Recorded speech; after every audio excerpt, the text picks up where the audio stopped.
Bonjour à tous. Je vais vous parler de quelque chose de différent. En fait, c'est plus l'autisme. Donc, je vais vous parler du cancer pédiatrique. Donc, plutôt les séquelles ou l'après-cancer pédiatrique en faisant un focus sur les maladies cardiaques et sur les maladies rénales chroniques après le cancer pédiatrique.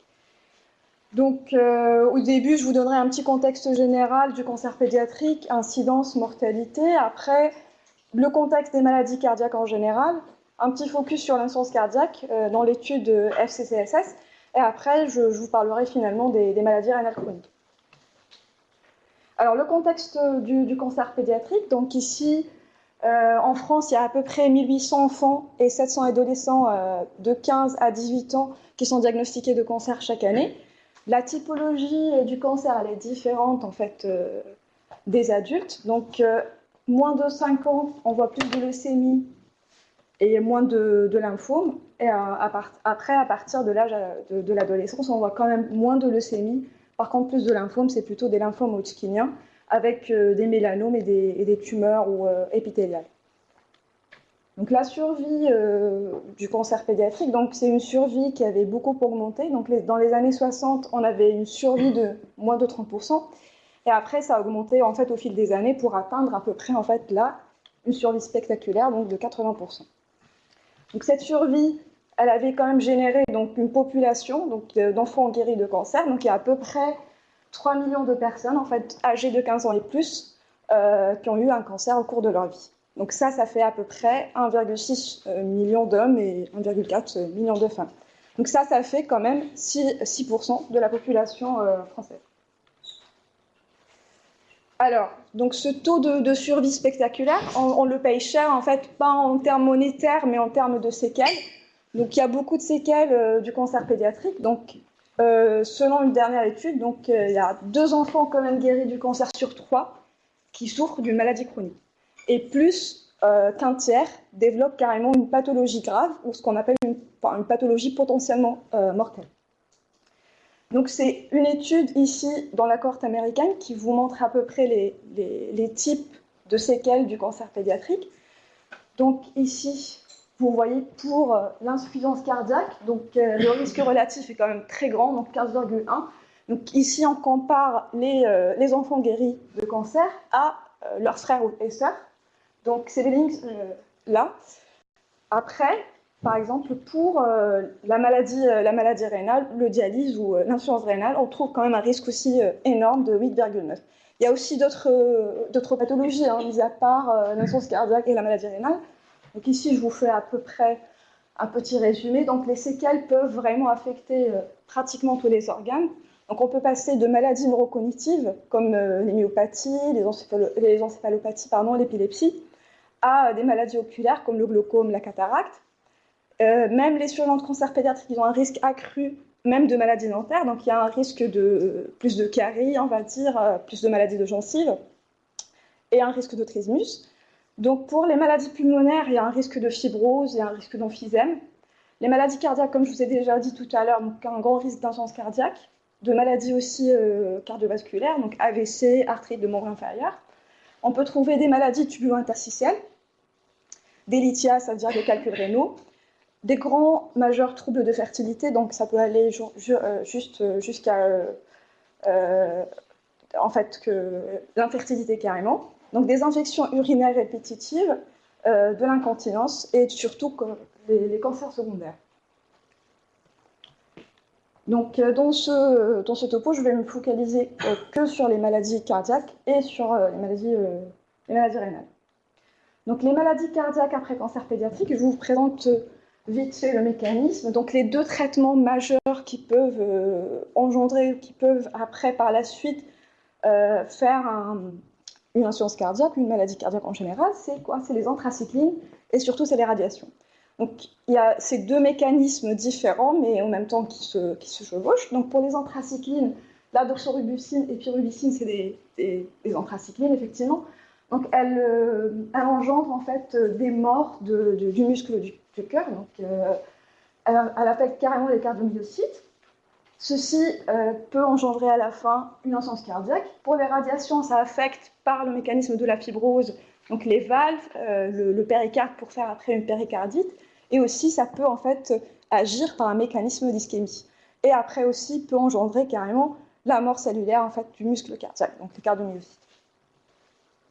Alors la mortalité en fait dans cette population, ici c'est aussi une étude en fait franco-britannique. Donc ici on compare les différents types de mortalité. Alors donc la mortalité cardiaque chez les patients traités par chimiothérapie et chez les patients traités par radiothérapie. Donc ici à droite c'est à votre gauche, donc la mortalité chez les patients traités par chimiothérapie très élevée, donc elle est de 7,9. Et chez les patients traités par radiothérapie, elle est à peu près donc, la même chose, donc 7,4. Donc globalement, le risque de décès chez les sujets ou les patients traités, que ce soit par la chimiothérapie ou par la radiothérapie, de maladies cardiaques, c'est pratiquement la même chose. Alors, l'incidence, en fait, justement, de ces maladies, là, c'est l'étude américaine que j'ai présentée tout à l'heure. On compare toujours les survivants de cancer pédiatrique à leurs frères et sœurs. Donc, comme vous voyez ici, en fait, ça augmente selon l'âge atteint. Donc, même jusqu'à 30 ans, ici, on voit que l'incidence cumulée, ça continue à augmenter. Il n'y a carrément pas d'effet plateau, sauf pour l'infarctus du myocarde. Donc, l'incidence cumulée à 30 ans de l'insuffisance cardiaque, elle est de 4,1%. Des valvulopathies, elle est pratiquement la même chose, donc 4%. Et les péricardites, elle est de 3%. Donc attention, par contre, dans cette étude, c'est des cas identifiés qui ne sont pas validés. Donc c'est des cas toujours autodéclarés par les patients. Alors là, c'est une étude en fait qui a été faite dans l'équipe. Donc c'est une étude par contre qui a pris toutes les maladies cardiaques de la cohorte Euro 2K. Donc ici, c'est en fonction du traitement. Donc c'est majoritairement, comme j'ai dit tout à l'heure, les anthracyclines et les radiations. Donc les radiations, on les mesure par grès. Ça peut ne pas être évident pour tout le monde. Mais voilà, pour mesurer une dose de radiation, on la mesure par grès. Donc ici, on fait plusieurs courbes en fait, selon la typologie du traitement de chaque patient. Alors, comme vous voyez ici, pour les sujets qui sont traités par anthracycline, en fait, la maladie cardiaque, elle survient beaucoup plus précocement, on va dire, que chez les sujets traités par radiation. Donc le risque augmente et continue à augmenter avec l'âge atteint. Donc ici, vous voyez que les sujets qui sont à plus ou à très haut risque, c'est les sujets traités par anthracycline et surtout par radiation. Par contre, les sujets qui sont juste traités par radiation, même sans anthracycline, le risque continue à augmenter. À un certain moment, il rejoint un petit peu les patients qui sont traités par les deux, en fait, chimio et radio, anthracycline et radio. Donc ici, dans cette étude, on a étudié plusieurs maladies cardiaques et la maladie en fait, qui a été la plus fréquente, c'était l'insuffisance cardiaque justement. La médiane d'âge de diagnostic de toutes les maladies cardiaques, c'est de 29 ans à peu près. Alors là, je fais un focus sur l'insuffisance cardiaque. Donc comme j'ai déjà dit tout à l'heure, on mesure les radiations par Gray et pour l'anthracycline, on mesure l'exposition par milligramme par mètre carré. Donc ici, c'est toujours insuffisance cardiaque. Donc selon anthracycline, oui ou non, non, ou sinon selon la dose. Donc il y a toujours un risque en fait dose dépendant. Donc insuffisance cumulée augmente toujours par l'âge en fait, par l'âge atteint. Et aussi, on voit que quand même l'incidence cumulée, elle est beaucoup plus élevée chez les patients traités par anthracycline. Par contre, même les sujets qui ne sont pas traités par anthracycline ou traités par des doses inférieures à 250 mg par mètre carré, ils ont quand même un risque de maladie cardiaque. Alors ici, on a divisé en fait les doses en plusieurs catégories. Donc on a 5 Gray, donc voilà, 5 à 15 Gray, 15 à 35 Gray, ou sinon supérieur à 35 Gray. Donc les sujets qui ont vraiment beaucoup de risques, c'est les sujets qui sont traités à plus de 35 Gray. Ici, la médiane d'âge d'insuffisance cardiaque, c'est de 27 ans. Par contre, en population générale, en fait, c'est rare de voir l'insuffisance cardiaque en fait, avant 55 ans. Donc c'est toujours, comme j'ai dit tout à l'heure, des cas autodéclarés. Alors, donc ce qu'on connaît, ce qu'on ne connaît pas en fait sur les séquelles cardiaques dans cette population, c'est qu'il y a beaucoup d'études. Malheureusement, c'est des études en fait qui parfois se focalisent que sur l'anthracycline prise oui ou non, ou parfois la radiothérapie thoracique. Donc il n'y a même pas en fait des études pour étudier, on va dire, l'interaction anthracycline et radiation. Donc cette interaction peut vraiment impacter le risque. Alors les études aussi qui sont publiées, elles prennent juste en compte parfois juste la dose moyenne au cœur. Et ces résultats ne sont malheureusement pas applicables maintenant en pratique clinique courante. Donc maintenant, on parle vraiment de dose-volume, donc le volume du cœur en totalité, combien il a reçu de doses. Donc, une moyenne de dose, on va dire, de 15 grès sur tout le cœur, ça ne veut pas dire qu'un point particulier du cœur avait reçu peut-être 35 ou 45 grès. Mais puisqu'en moyenne, sur tout l'organe, là, on dilue l'information et on dilue en fait la dose. Donc, et par conséquent, il n'y a pas vraiment de recommandations cliniques sur le suivi de ces patients qui sont à risque, peut-être, d'insuffisance cardiaque par la suite. Donc là, je vais vous parler de l'étude dans la cohorte FCSS. Donc, on a étudié l'insuffisance cardiaque chez ces patients pour voir en fait le risque et les interactions. Donc, je vous présente un petit peu la cohorte FCSS. Donc, c'est une extension de la cohorte Euro2K. Donc, elle inclut tous les patients traités par cancer solide, diagnostiqués, voilà, on va dire avant 2000, et qui ont survécu au moins 5 ans. Donc, on a à peu près inclus maintenant 7530 sujets. Alors, pour les données de la FCCSS, en fait, tous les patients déclarent avoir une pathologie, mais il y a un processus de validation par la suite. Donc, comment on peut savoir est-ce que ces patients ont eu une certaine pathologie, que ce soit cardiaque ou autre? Il y a tout un processus, en fait. Ils peuvent le déclarer soit dans le questionnaire, soit via les causes de décès, soit dans la consultation de suivi. Donc la consultation de suivi, c'est une consultation à l'IGR, donc c'est juste à Gustave Roussy, où par la suite, en fait, un patient qui a été traité en pédiatrie peut venir pour voir un oncopédiatre ou pour voir un médecin pour discuter de ses séquelles, en fait, ou son potentiel état de santé, parce que c'est pas tout le temps en fait, qu'il ait des séquelles.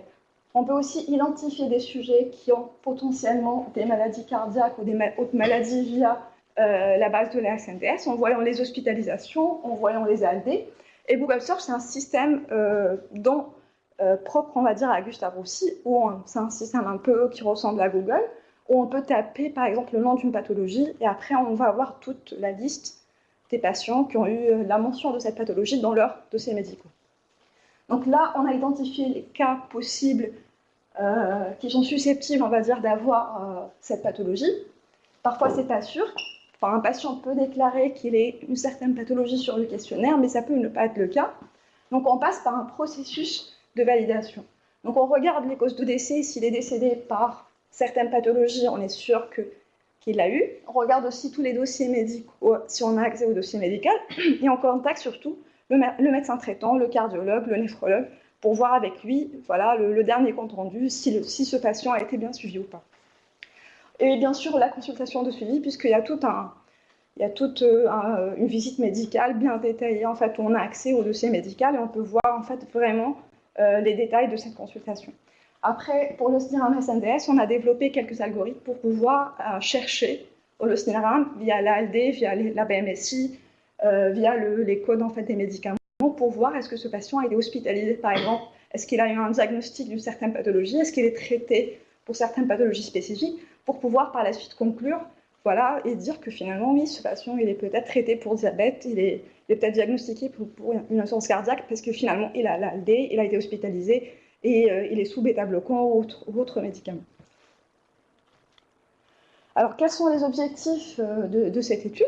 C'est de déterminer, on va dire, les doses et les volumes irradiés du cœur, et surtout du ventricule gauche, qui sont liés probablement à un risque accru d'insuffisance cardiaque chez les patients qui ont été diagnostiqués de cancer dans l'enfance, et surtout d'étudier en fait, l'interaction majoritaire entre anthracycline et dose de radiation. Alors la méthodologie, c'était une étude cas témoins nichée dans la cohorte FCCSS. On a inclus à peu près 239 cas identifiés et validés, et on les a pariés à 1042 témoins. Donc on a parié sur le sexe, on a parié sur l'âge au diagnostic, on a parié sur le suivi et l'année du diagnostic du cancer pédiatrique.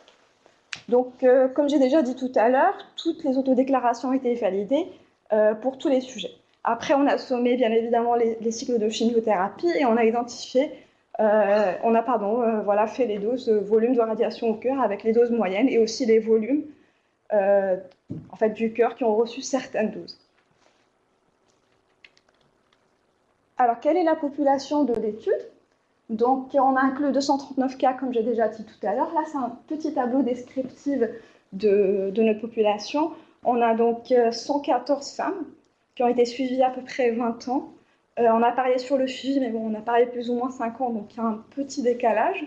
L'âge au diagnostic du cancer, c'est à peu près 5 ans.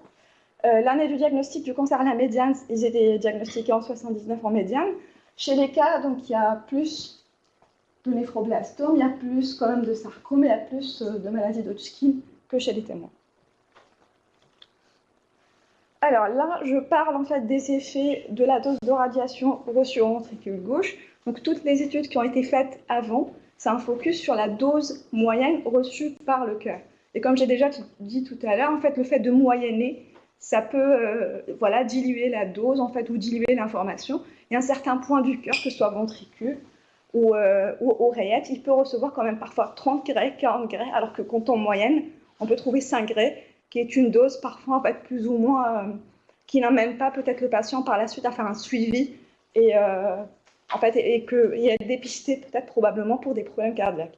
Donc la dose moyenne ici, on a étudié chez les patients qui sont traités par anthracycline et traités sans anthracycline pour voir l'interaction. Donc déjà l'interaction était significative, donc on était obligé en fait de faire un groupe exposé aux anthracyclines et un groupe qui n'était pas exposé aux anthracyclines.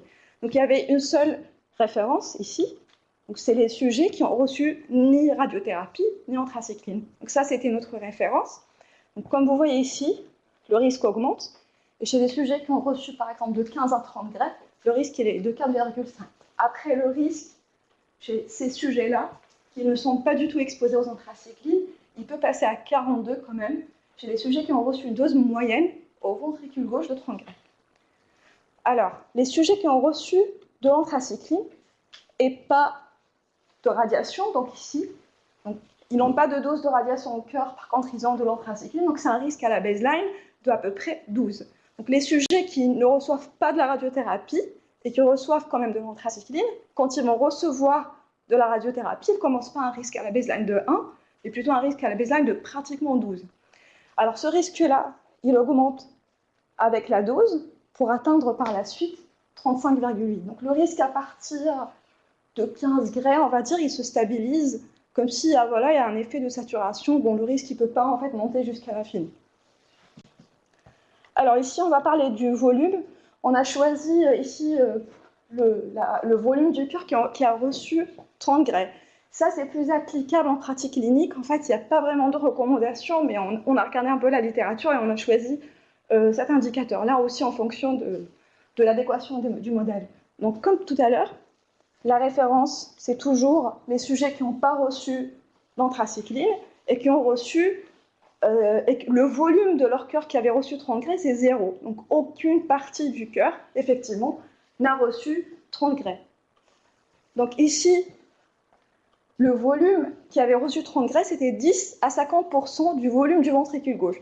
Donc 10 à 50% du ventricule gauche avait reçu quand même 30 gray. Donc là, le risque il est de 5,5.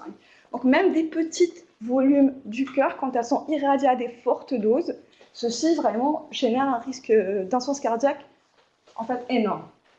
Donc après, quand le volume du cœur passe à 50, le volume du ventricule gauche passe à 50%, quand plus que la moitié du petit ventricule gauche est irradié à 30 gray, là le risque il est de 17. Donc on passe toujours au risque à la baseline. Il est de 16,5 ici. Donc les sujets qui avaient reçu, qui n'avaient pas du tout reçu 30 gray à aucune partie de leur cœur, aucun volume, ils ont un risque à la baseline et qui ont reçu des anthracyclines quand même, ils ont un risque à la baseline de 16,5. Donc après, dès qu'ils sont irradiés, dès qu'un petit volume du ventricule gauche reçoit une dose, le risque continue à augmenter. On voit par la suite aussi que le risque à peu près, il n'augmente pas de manière, on va dire, infinie, il se stabilise à peu près, quand ici 50% du volume du ventricule gauche reçoit quand même une dose de 30 gray. Donc, c'est à peu près ça en fait. Après, on a fait quand même une analyse de sensibilité chez les sujets qui ont répondu au questionnaire. Donc là, c'est pour voir si les habitudes de vie, si les risques, les facteurs de risque, on va dire classico-classiques de la maladie cardiovasculaire, est-ce qu'ils jouent un rôle effectivement dans ce risque? Est-ce que le fait d'être obèse, est-ce que ça augmente le risque? Est-ce que le fait de fumer avant le diagnostic, ça augmente le risque ou pas? Donc ici, on a fait un échantillon de 67 cas et 350 témoins. On n'a trouvé aucune association, en fait.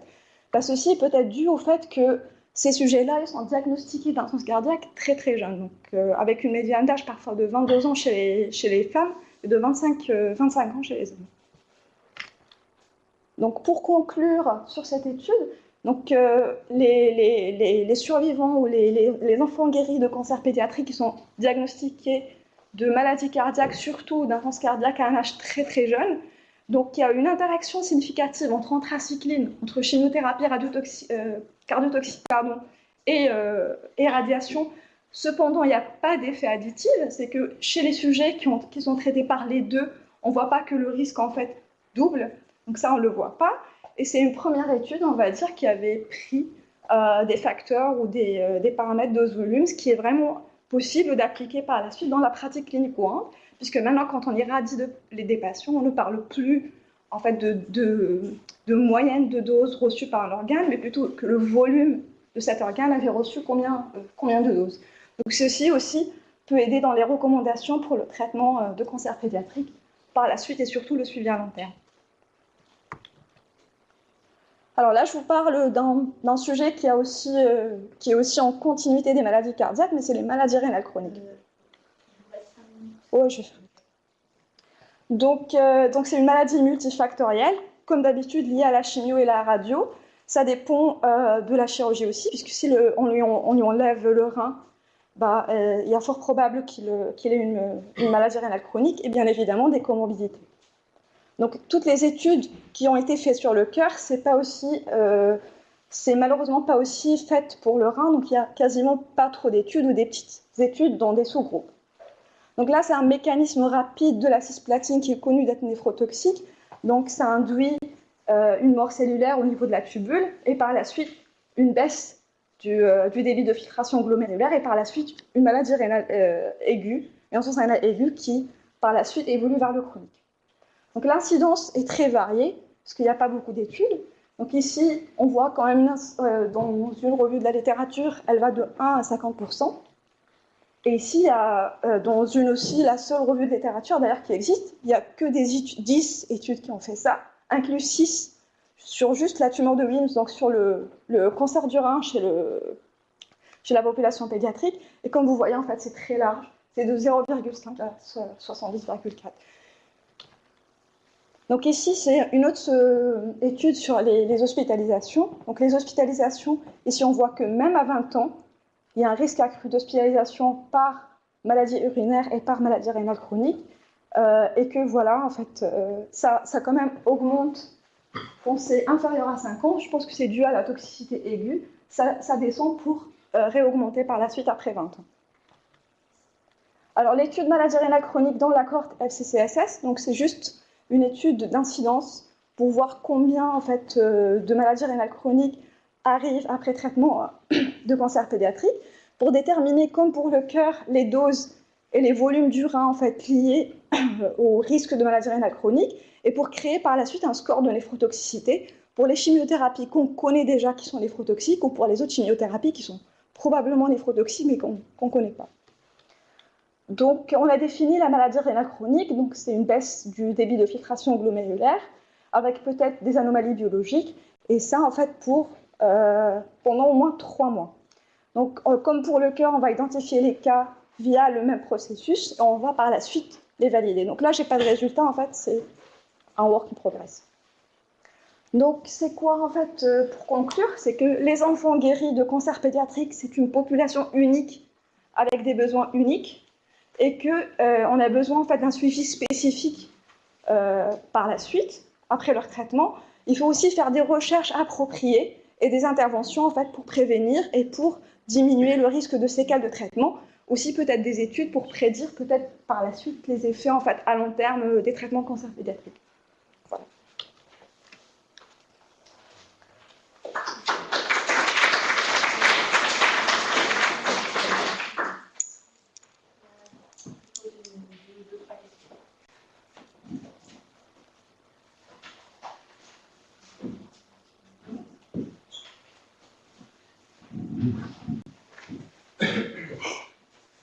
Moi, j'ai juste une question. vous avez parlé de cas autodéclarés. Vous avez regardé un peu la fiabilité de l'autodéclaration? Parce que quand même, c'est des pathologies assez lourdes, donc on peut imaginer que c'est assez fiable. L'autodéclaration n'est pas fiable, surtout chez les patients qui ont beaucoup de séquelles et qui répondent généralement pas au questionnaire, on sous-estime.